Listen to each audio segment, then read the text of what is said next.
In the summer of 1993, the smash hit song Straight Outta Locash by the gangster rap supergroup CB4 could be heard dominating the airwaves all across America. Labeled the world's most dangerous band, they garnered respect and praise from their peers in the music industry for their gritty and hardcore lyrics rapped over gangster beats.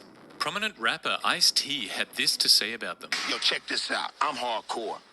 I thought I had a lid on this game. I had this sold up, man. Then I heard these CB4. These is real, G. They show me their guns, G. The I'm supposed to do now, man? Can't dance. Up. But I met him. Gusto stepped to me, said, yo, Ice, you down with CB4? I was blessed, man. Ice Cube and Eazy-E commented the following. Well, I saw Gusto one day, we was at a park picnic, and he was with his family, and I didn't want to trip, because his people was there, his pops was there. So I didn't want to trip, I just played the background and kicked it, and I was like, I'd catch him at a swap meet or something. First of all, you need to cut that long you got dripping and all that cut it down like my size or something, Their staggering level of success, however, came crashing down as fast as it arrived, with the release of the controversial documentary Inside CB4, produced by Arthur White for Trust Us Productions. In the documentary, MC Gusto, the leader of the band, gave a candid interview about the true origins of CB4 and made several bombshell revelations about the true story behind the forming of the band. According to the publicity information about the group, it consisted of 3 members: MC Gusto, a talented lyricist and the chief writer for the group, who grew up on the mean streets of Locash, California, and drew on his life experiences surrounded by gang violence and drugs to speak the truth about urban life to his audience.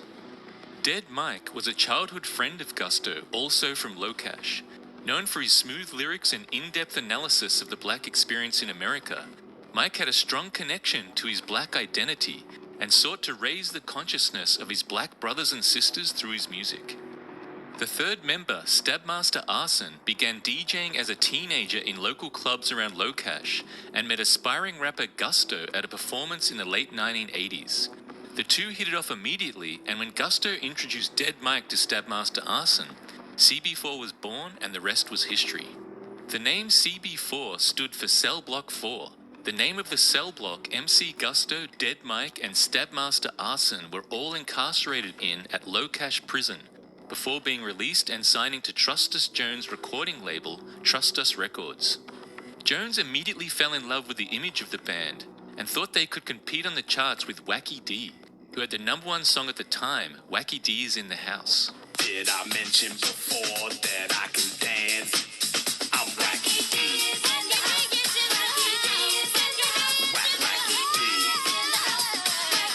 On July 16, 1993, the Straight Outta Locash music video debuted on Weird Warren's Video Countdown, and the song shot straight to #1 on the Billboard's Hot 100, where it sat for 3 weeks. CB4 is one of the hottest hip-hop groups to hit the scene in a long, long time. They come not out of Compton, not out of Oaktown, but out of a small town called Locash. That's right. And if you're in Sacramento, they roll into your town next week. But right now, let's bust straight out of Locash with CB4 on Weird Warren's Video Countdown. MC Gusto had the following to say about the band's success. Straight out of Locash made us large. And I knew what we were doing wasn't totally right. But it was definitely time to get paid. As the group exploded in popularity and their image was splashed across the covers of magazines all across America, a large amount of controversy followed them due to the explicit nature of their music. In an interview with The Source magazine, the group were questioned about the fact that they cussed on their records, defiled women in their lyrics, fondled their genitalia on stage whenever possible, glorified violence, and advocated the use of guns as a way of solving civil disputes. But the trio refused to back away from their controversial performances and promised their next show at the Jackson Theatre in Sacramento would be just as explicit. Politician Virgil Robinson denounced the group and made the following statement to the media.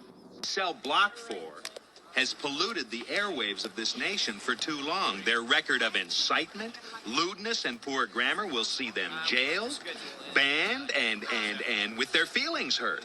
CB4 manager Trustus Jones responded to the controversy with the following statement.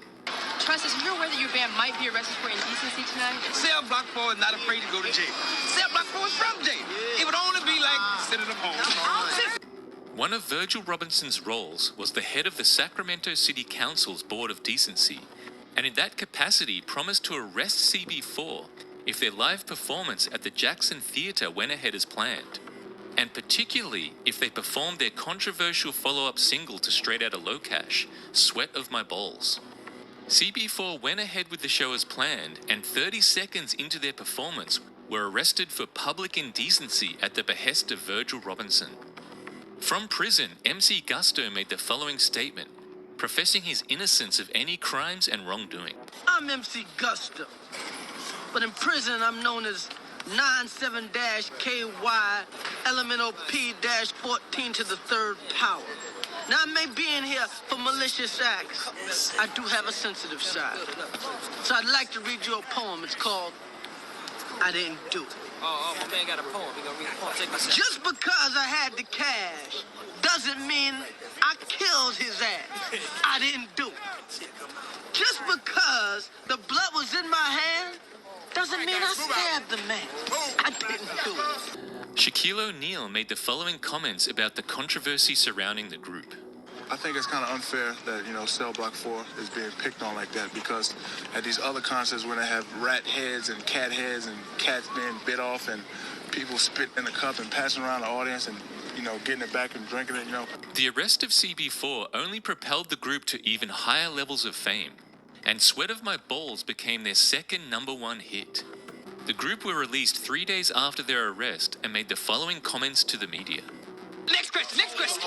In protest of our arrest by the powers that be, we will answer no questions from the white media. Let's go.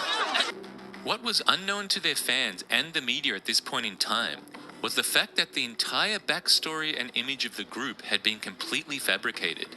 Not only had the 3 members never been incarcerated in Cell Block 4 as they claimed, up until then, none of them had ever been in prison at all, and they all came from middle-class upbringings far removed from the dangerous streets of Locash they commonly rapped about.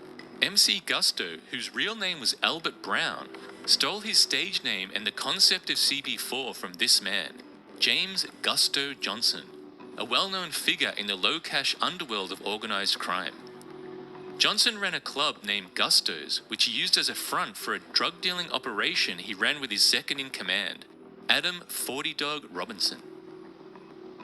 The pair were arrested at their club on the afternoon of July 2nd, 1993, in the process of conducting a drug deal after a successful surveillance operation by police. Albert Brown, who witnessed the arrest, used the incident as inspiration to come up with his rap persona and that of the group.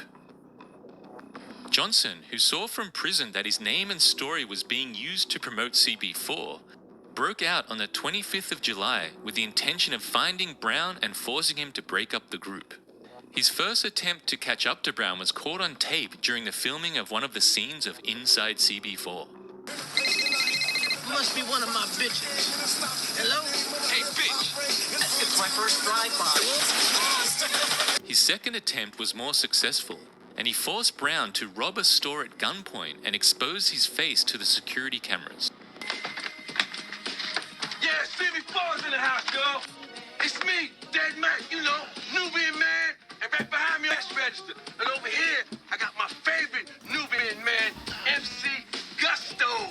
Guys, give him a shout out. I didn't want to. Yeah, we tired of being simple-ass rappers. You understand? We living our...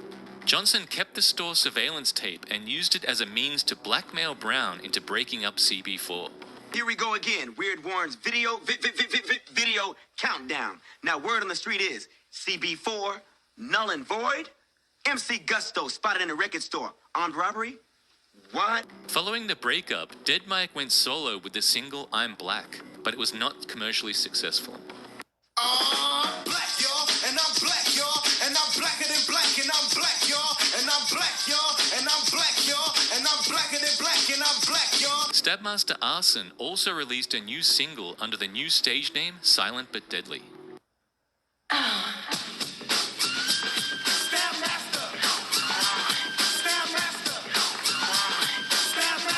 Shortly after the breakup of CB4, their former manager Trustus Jones died while eating dinner at a restaurant in eastern Locash after choking on a piece of steak.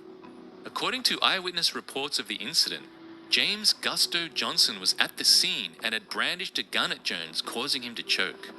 Police then organized a sting operation in which Albert Brown lured Gusto to a Locash hotel, and the fugitive was captured and returned to cell block 4 in Locash prison. CB4 the group reunited for one last performance at Gusto's old club in Locash, but to many fans' disappointment, they had ditched the violent image and gangster personas they had been manufacturing previously, and the group proved to be no longer commercially viable. Following this performance and the release of the Inside CB4 documentary, which exposed the true story of the origins of the group, the trio retired from the music industry to pursue other careers.